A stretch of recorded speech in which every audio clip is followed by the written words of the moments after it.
Hi అండి, అందరికీ నమస్కారాలు. మా పిల్లలేంచి ఈరోజు అమ్మ వెరైటీగా ఏదైనా చెయ్యొచ్చు కదా అని అడిగారు.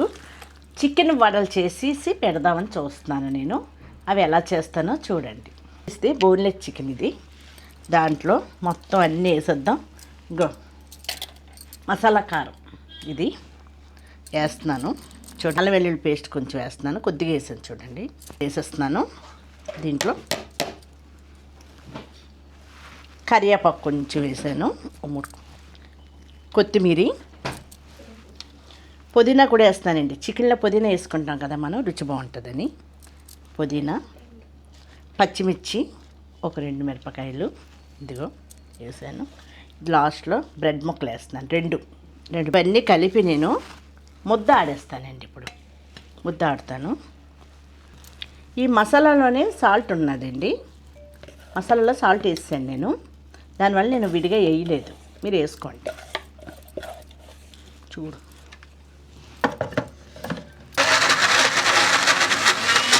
ఇదిగో ఇంత మెత్తగా మనకు అయిపోతుంది. ఇది నీళ్ళు వేసి కలుపుతున్నాను. బాగా కలుపుకోవాలి, వండు లేకుండా దీన్ని.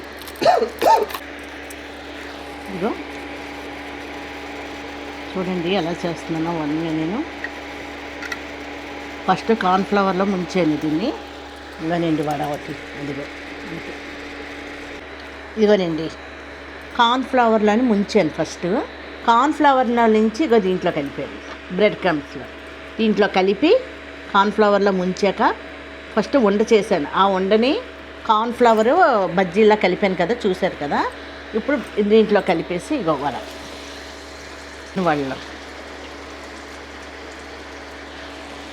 4 షాట్ కార్న్ఫ్లవర్లో ముంచేసుకొని, బ్రెడ్ బ్యాంట్లో కూడా ముంచేసుకొని అన్నీ రెడీ చేసి ఉంచుకొని మనం ఫ్రై చేసుకుంటే బాగుంటుంది. జాలింది ఇది నెట్ మీద ఈ పేపర్ వేసుకోవాలి. ఆయిల్ లాగేసేది బటర్ పేపర్ వేసుకొని ఇదిగో ఒక్కొక్కటి మనం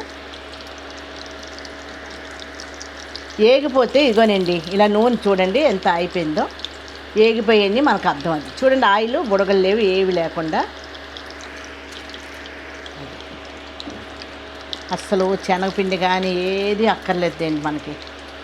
ఏది లేకుండా కార్న్ఫ్లవర్ బ్రెడ్ వేసుకుంటే చాలు. మనకి చికెన్ వడలు రెడీ అయిపోతాయి. దీంట్లో సాస్ కానీ వేసుకుని తింటానండి, ఇలా ఉంటే టేస్ట్. సేపు వేగాలని కూడా లేదండి, వేగానే బాగానే వేగిపోతుంది. చూడండి, కరెంట్ స్టవ్ మీద నేను చేస్తాను గారెలు. ఆయిల్ చూసారా నేను ఎంత వేసాను మీకు చూసారా. ఆయిల్ కూడా పెద్ద మనకి ఎక్కువ అయిపోలేదండి. ఇదిగో ఆయిల్ అలాగే ఉంది, కొంచెం అయ్యింది ఆయిల్ కూడా. మనకి చాలా టేస్ట్ ఉంటాయండి. సాస్ కావాలని వేసుకోవచ్చు, వేసుకోకపోయినా చాలా బాగుంటుంది తెలుసండి. నేను కారంలోనే మసాలా పొడి కూడా వేసేసాను, ఉప్పును. మీరు అలాగే వేసుకోండి, అదైతే అలా మనం కలిపేసుకోవచ్చు. అల్లం వెల్లుల్లి పేస్ట్. ఇగోనండి చికెన్ గారెలు.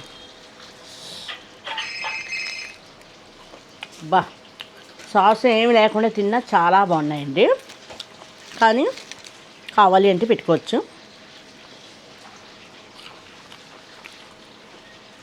అదిరిపోయండి. నేను చేసుకోనానని నాకే నచ్చడం ఏం కాదు, మీకు అందరికీ నచ్చుతుంది చికెన్ గారెలు. ఇలా చేసి చూడండి.